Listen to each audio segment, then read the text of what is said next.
साथियों, आप सभी का इस प्लेटफॉर्म पर स्वागत है। यहाँ पर हम लोग UP PCS, Uttar Pradesh PCS 2021, जिसकी प्रारंभिक परीक्षा अक्टूबर 2021 में होना प्रस्तावित है, उसके लिए टेस्ट देख रहे हैं। तो आज के दिन जो टेस्ट हम लोग देखेंगे, यह जीएस वर्ल्ड जो कोचिंग संस्था है, इनके द्वारा जो टेस्ट सीरीज कराई गई है, उसी में से एक टेस्ट को यहाँ पर हम लोग देखेंगे। और यह जो टेस्ट है, इसमें करंट अफेयर से संबंधित क्वेश्चनों को इंक्लूड किया गया है। तो ये 150 क्वेश्चन है, जिसमें से 75 क्वेश्चन को हम लोग इस वीडियो में करेंगे और शेष 75 क्वेश्चन को हम लोग पार्ट 2 नेक्स्ट वीडियो में कर देंगे। तो चलिए प्रारंभ करते हैं इसको। तो यहाँ पर जो आपका पहला प्रश्न है वह है कि हाल ही में उत्तर प्रदेश सरकार ने किस एयरपोर्ट का नाम भगवान श्री राम के नाम पर करने की घोषणा की है। तो ये कौन सा है? अयोध्या एयरपोर्ट का नाम, जिसको दिसंबर 2021 तक पूरा करने की योजना है। अगला है, हाल ही में नई राष्ट्रीय शिक्षा नीति को लागू करने वाला देश का पहला राज्य निम्न में से कौन सा बन गया? तो हिमाचल प्रदेश बन गया है। ठीक है, और इसने तत्काल प्रभाव से इसको लागू किया है। आगे चलते हैं। प्रधानमंत्री नरेंद्र मोदी ने 9 सितंबर 2020 को किस राज्य के स्ट्रीट वेंडर्स के साथ स्वनिधि संवाद किया है? तो मध्य प्रदेश के स्ट्रीट वेंडर्स के साथ में। तो भारत सरकार ने कोविड-19 से प्रभावित गरीब स्ट्रीट वेंडर्स को उनकी आजीविका फिर से शुरू करने में मदद के लिए 1 जून 2020 को पीएम स्वनिधि योजना शुरू की थी। आगे चलते हैं। हाल ही में बॉलीवुड के किस जाने माने एक्टर को नेशनल स्कूल ऑफ ड्रामा का प्रमुख नियुक्त किया गया है? तो परेश रावल को किया गया है। आगे चलिए। संयुक्त राष्ट्र की संस्था यूनिसेफ ने अपने बाल अधिकार अभियान फॉर एवरी चाइल्ड के लिए किस अभिनेता को अपना सेलिब्रिटी एडवोकेट बनाया है? तो आयुष्मान खुराना को। अगला है, हाल ही में उत्तर प्रदेश सरकार ने आगरा के निर्माणाधीन मुगल म्यूजियम का नाम बदलकर किसके नाम पर करने की घोषणा की है? तो छत्रपति शिवाजी महाराज के नाम पर करने की घोषणा की है। आगे चलते हैं क्वेश्चन नंबर 7 पे। तो क्वेश्चन नंबर 7 है कि हाल ही में जापान के नए प्रधानमंत्री के रूप में किसे चुना गया है? तो ये चुने गए हैं आपके योशिहिदे सुगा। ठीक है, इनको जो है शिंजो अबे की जगह पे चुना गया है। आगे देखते हैं। हाल ही में सदाशिव रावजी पाटिल का 86 साल की उम्र में निधन हो गया। वो किस खेल से जुड़े हुए थे? तो ये क्रिकेट से जुड़े हुए थे। अगला है, हाल ही में संसद ने किस राज्य में राष्ट्रीय रक्षा विश्वविद्यालय की स्थापना के लिए विधेयक पारित किया है? तो ये आपका गुजरात में स्थापित होगा। ठीक है, तो ये देखिए, राष्ट्रीय रक्षा विश्वविद्यालय विधेयक 2020 के तहत गुजरात के गांधीनगर स्थित रक्षा शक्ति विश्वविद्यालय को राष्ट्रीय रक्षा विश्वविद्यालय के रूप में अपग्रेड किया जाएगा। यह एक बहुविधा विश्वविद्यालय होगा। आगे चलते हैं। हाल ही में निम्नलिखित में से किस राज्य में घर तक फाइबर योजना को शुभारंभ किया गया है? तो बिहार में। और यह योजना जो है प्रधानमंत्री नरेंद्र मोदी के द्वारा प्रारंभ की गई है। इसका शिलान्यास बिहार से किया गया है। अगला है, हाल ही में चर्चा में रही इंदिरा रसोई योजना किस राज्य द्वारा प्रारंभ की गई है? तो इसे राजस्थान ने प्रारंभ किया है। राष्ट्रपति रामनाथ कोविंद ने हाल ही में किसे भारत का नियंत्रक और महालेखा परीक्षक कैग नियुक्त किया है?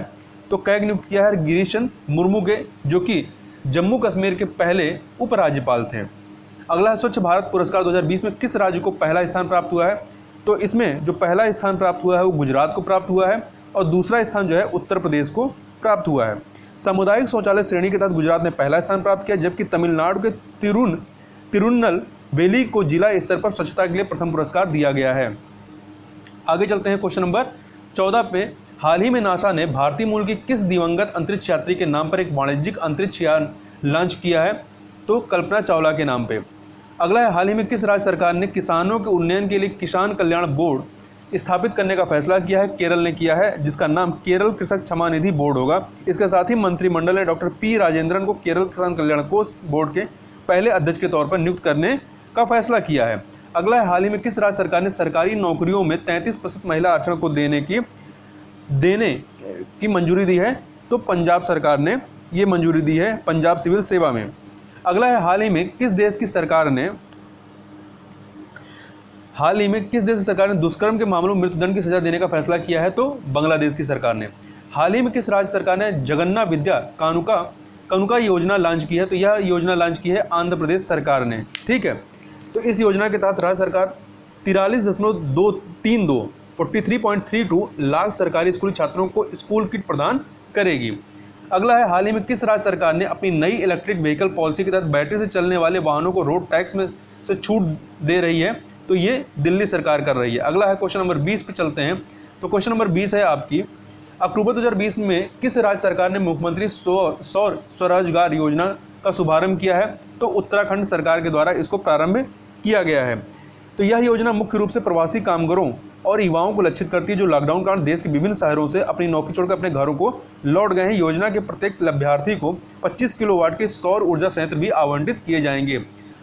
कोइबा नेशनल पार्क में समुद्री जीव विज्ञानियों द्वारा झींगा की एक नई प्रजाति स्ट्रियांसा लेराई को खोजा गया है। नेशनल पार्क किस देश में स्थित है? तो पनामा में स्थित है। कहाँ पे? पनामा में। अगला है, भारत के प्रसिद्ध एवं चर्चित व्यक्ति राहत इंदौरी का 70 वर्ष की उम्र में निधन हो गया। वे किस क्षेत्र से संबंधित है? तो उर्दू शायर थे ये।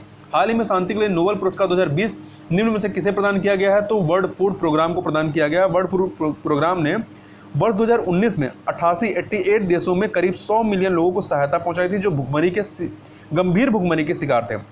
यह भुखमरी मिटाने और खाद्य सुरक्षा पर केंद्रित संयुक्त राष्ट्र एजेंसी है।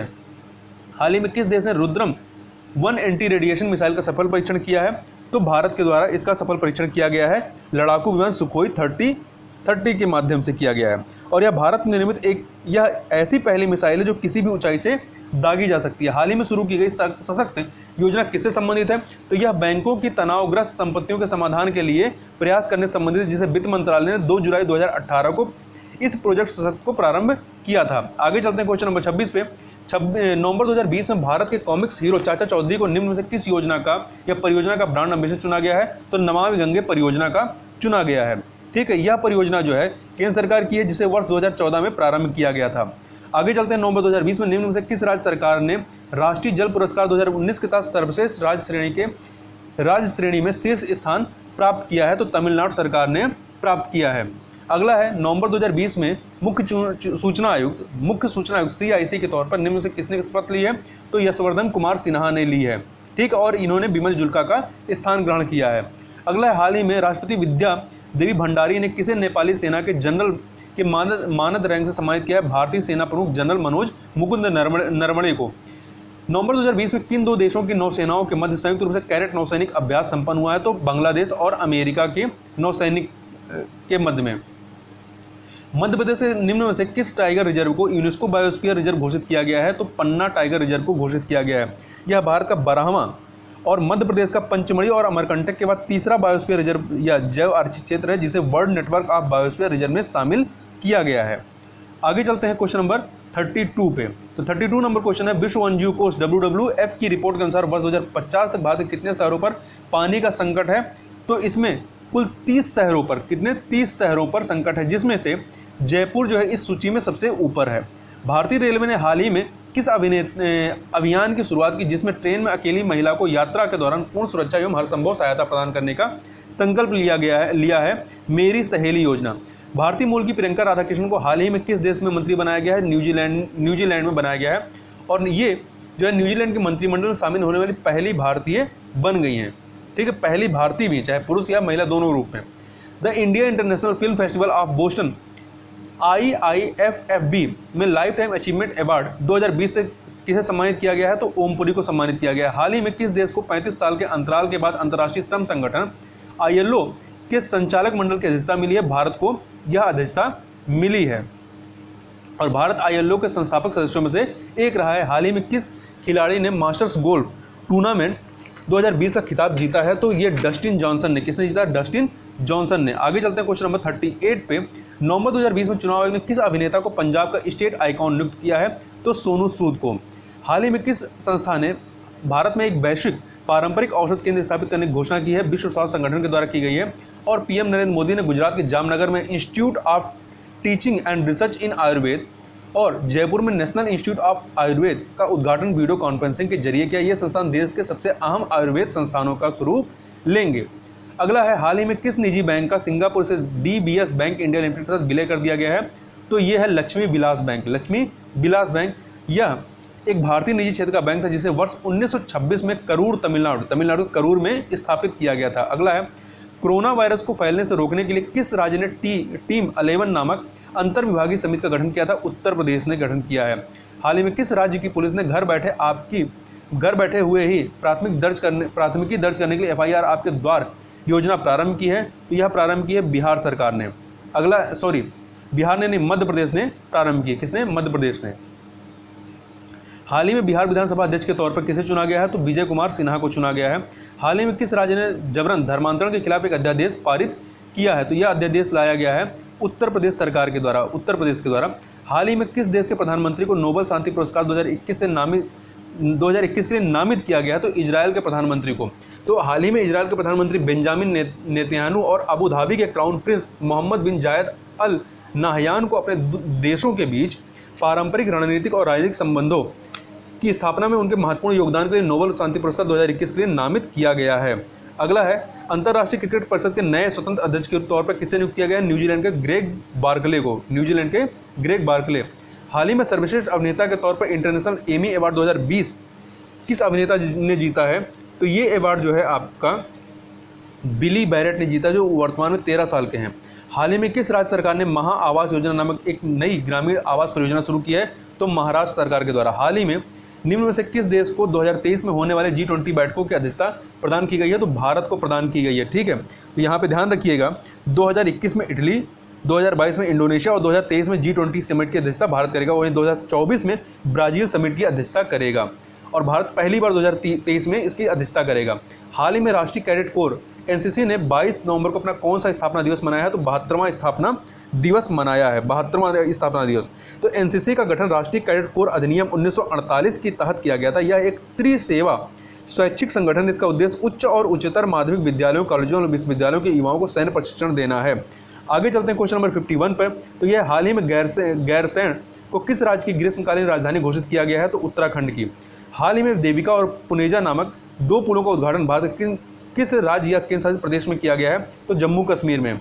आगे चलते हैं, हाल ही में एशिया का पहला सौर ऊर्जा संचालित कपड़ा मिल किस राज्य में स्थापित किया जाएगा? तो ये महाराष्ट्र में स्थापित किया जाएगा।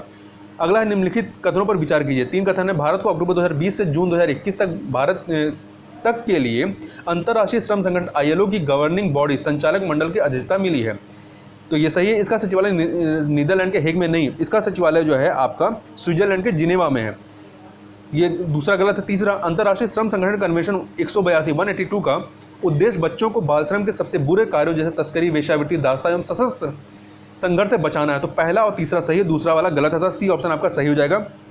और यहाँ ध्यान रखिएगा, अंतर्राष्ट्रीय श्रम संगठन इंटरनेशनल लेबर ऑर्गेनाइजेशन की स्थापना प्रथम विश्व युद्ध के पश्चात राष्ट्र संघ, अर्थात उस समय लीग ऑफ नेशन, जैसे इस समय क्या है संयुक्त राष्ट्र है, उस समय राष्ट्र संघ था, लीग ऑफ नेशन था, इसकी एक विशिष्ट एजेंसी के रूप में वर्ष 1919 में की गई थी। आगे चलते हैं, हाल ही में किस राज्य सरकार ने गायों के संरक्षण के लिए गौ कैबिनेट के गठन का फैसला किया है? तो मध्य प्रदेश सरकार ने। आगे चलते हैं क्वेश्चन नंबर 56 पर। तो 56 नंबर क्वेश्चन है, विदेशी अंशदान विनियमन अधिनियम 2010 के संदर्भ में निम्नलिखित कथनों पर विचार कीजिए। 3 कथन है। पहला, यह अधिनियम व्यक्तियों, संघों और कंपनियों के लिए विदेशी योगदान की प्राप्ति तथा उपयोगिता को नियंत्रित करता है, बिल्कुल सही है।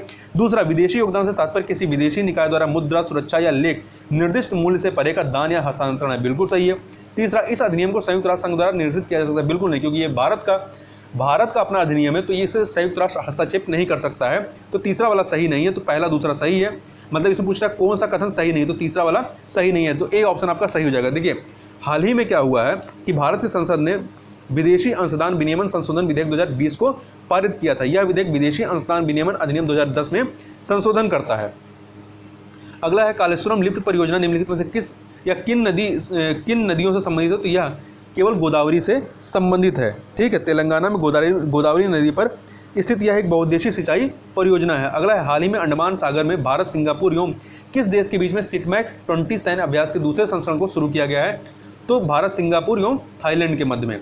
अगला, हाल ही में संपन्न हुआ IPL की विजेता टीम ने मुंबई इंडियंस ने कितनी बार IPL ट्रॉफी जीती है? कुल 5 बार अभी तक ये IPL ट्रॉफी जीत चुके हैं। ठीक है, 5 बार जीत चुके हैं और इस बार जो हुआ है 2020 में, ये दिल्ली कैपिटल को इन्होंने हरा करके जीता है। आगे चलते हैं, हाल ही में भारत ने राज्य प्रायोजित आतंकवाद की सूची से किस देश को हटाने का स्वागत किया है? सूडान को हटाने का स्वागत किया है। आगे चलते हैं क्वेश्चन नंबर 61 पे। हाल ही में किस देश ने पहली बार अपने कृत्रिम सूर्य परमाणु संलयन रिएक्टर का सफलतापूर्वक संचालित किया है? तो चीन ने संचालित किया है। भारतीय रिजर्व बैंक RBI ने 7 दिसंबर 2020 को महाराष्ट्र में किस बैंक का लाइसेंस रद्द कर दिया? तो कराड़ जनता सहकारी बैंक लिमिटेड का। प्रधानमंत्री नरेंद्र मोदी ने 7 दिसंबर 2020 को किस मेट्रो रेल परियोजना के निर्माण कार्य का वर्चुअल माध्यम से उद्घाटन किया है? तो आगरा मेट्रो रेल परियोजना का। विश्व के किस देश के ऑलराउंडर खिलाड़ी कोरी एंडरसन ने अंतर्राष्ट्रीय क्रिकेट से संन्यास लेने की घोषणा की है, तो ये है आपके न्यूजीलैंड के खिलाड़ी रहे हैं। अगला है, हाल ही में किस राज्य ने सरकारी योजनाओं के वितरण के लिए द्वारे सरकार कार्यक्रम को शुरू किया है? तो यह कार्यक्रम शुरू किया गया पश्चिम बंगाल के द्वारा। हाल ही में भारत ने संयुक्त आयोग की 7वीं बैठक किस देश के साथ आयोजित की थी? तो यह आयोजित की गई है सूरीनाम के साथ में। ठीक है, तो विदेश मंत्रालय ने यह बताया कि भारत सूरीनाम संयुक्त आयोग की 7वीं आभासी बैठक दोनों देशों द्वारा 2 दिसंबर 2020 को आयोजित की गई थी। देखिए, इन दो देशों अर्थात भारत और सूरीनाम के निजी और सार्वजनिक क्षेत्र के बीच सहयोग को मजबूत करने के उद्देश्य से भारत सूरीनाम का संयुक्त आयोग वर्ष 1992 में स्थापित किया गया था। आगे चलते हैं क्वेश्चन नंबर 67 पे। निम्न में से कौन सा भारतीय खिलाड़ी सबसे तेज 12,000 रन बनाने वाला बल्लेबाज बन गया है? तो ये विराट कोहली ने यह कारनामा किया है। आगे चलते हैं, निम्नलिखित में से कौन दिल्ली गाजियाबाद मेरठ क्षेत्रीय त्वरित परिवहन प्रणाली परियोजना के वित्त पोषण में शामिल नहीं है? तो वर्ल्ड बैंक शामिल नहीं, इसमें Asia infrastructure investment bank, new development bank और Japan fund for poverty reduction ये शामिल है, परंतु वर्ल्ड बैंक शामिल नहीं है। हाल ही में केंद्र सरकार ने कश्मीरी, डोगरी, हिंदी, अंग्रेजी और किस भाषा को जम्मू कश्मीर की आधिकारिक भाषा के रूप में मंजूरी दी है? तो कुल 5 भाषाओं को मंजूरी दी है, इसमें आपका उर्दू भी सम्मिलित है। हाल ही में केंद्रीय मंत्रिमंडल ने भू विज्ञान और खनिज संसाधनों के क्षेत्र में भारत और किस देश को सहयोग को मंजूरी दी है? तो भारत और फिनलैंड के सहयोग को मंजूरी दी है। हाल ही में भारत के सहयोग से निर्मित किस देश के सुप्रीम कोर्ट भवन का उद्घाटन किया गया है? तो ये उद्घाटन हुआ है मॉरिशस के सुप्रीम कोर्ट का। ठीक है, आगे चलते हैं। आईसीसी महिला T20 वर्ल्ड कप एकादश में जगह बनाने वाली अकेली भारतीय महिला खिलाड़ी कौन है? पूनम यादव हैं। आगे चलते हैं क्वेश्चन नंबर 73 पर। तो हाल ही में निम्न में से किस देश ने विश्व का सबसे बड़ा सोलर ट्री विकसित किया है? भारत ने विकसित किया है। ठीक है, तो यह इसे central mechanical engineering research institute CMERI के आवासीय कॉलोनी दुर्गापुर में स्थापित किया गया है। अगला है, हाल ही में, ये आपका पश्चिम बंगाल में है, हाल ही में नए चुनाव आयुक्त के रूप में किसने अपना कार्यभार संभाला है? तो राजीव कुमार ने संभाला है। किसने? राजीव कुमार ने। इन्होंने अशोक लवासा का स्थान ग्रहण किया है। अशोक लवासा जो है ये एशियाई विकास बैंक के उपाध्यक्ष नियुक्त किए गए, इसलिए यह सीट खाली हो गई। अगला है, हाल ही में किस राज्य के कुडप्पा जिले के खुदाई के दौरान रेनाटी चोल युग के एक दुर्लभ शिलालेख की प्राप्ति हुई है? तो आंध्र प्रदेश में यह प्राप्ति हुई है। यह शिलालेख 8वीं शताब्दी के आसपास का बताया जाता है, जब यह क्षेत्र कटप्पा जिले के आसपास का जो क्षेत्र है रेनाडू के चोल महाराजा के अधीन था, और यह जो है तेलुगु भाषा में उत्कीर्ण सबसे पहला शिलालेख रिकॉर्ड है। तो इस प्रकार से यहाँ पे हम लोग 75 क्वेश्चन कंप्लीट किया। जो शेष 75 है उसको हम लोग नेक्स्ट वीडियो में कवर करेंगे, जिससे वीडियो बहुत लंबा ना होने पाए। तो इस वीडियो में बस इतना ही, मिलते हैं नेक्स्ट वीडियो में, तब तक के लिए बहुत बहुत धन्यवाद।